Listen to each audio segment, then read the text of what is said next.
नमस्कार मित्रांनो, माझं नाव तुषार आणि 7 स्टार मराठीमध्ये तुम्हा सगळ्यांचं पुन्हा एकदा स्वागत आहे। बिग बॉस मराठी सीझन 4 चा प्रोमो आला आणि तेव्हापासून सगळ्या प्रेक्षकांच्या मनात हा प्रश्न आहे की नक्की बिग बॉस मराठी सीझन 4 मध्ये कोणकोणते कंटेस्टंट येणार। सोशल मीडियावरती तर बरीच नावं समोर आलेत। सोशल मीडियावरती बऱ्याच सेलिब्रिटींना अप्रोच केल्या अशा न्यूज आहेत मित्रांनो, आणि मी स्वतः तुम्हाला अशा 3 सेलिब्रिटींना अप्रोच केल्याची न्यूज सांगितली होती आणि आता माझ्याकडे चौथं नाव सुद्धा आलंय। आता चौथं नाव हे आहे मित्रांनो, तुझ्यात जीव रंगला या सिरियलचा नायक, जी झी मराठीवरची सिरियल लागत होती त्या सिरियलचा नायक म्हणजेच राणादा। राणादा म्हणजे हार्दिक जोशीला बिग बॉसच्या मेकर्स कडून अप्रोच केले गेले।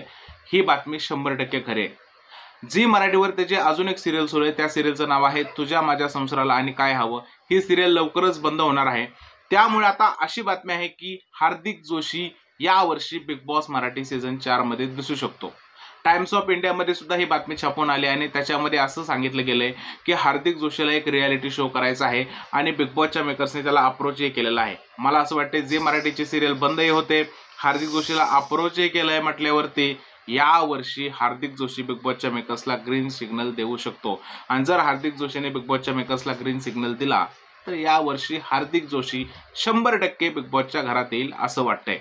पण मित्रांनो, अजून कन्फर्म न्यूज नाहीये, फक्त आपल्याकडे ही न्यूज आहे की हार्दिक जोशीला बिग बॉसच्या मेकर्स कडून अप्रोच केले गेले।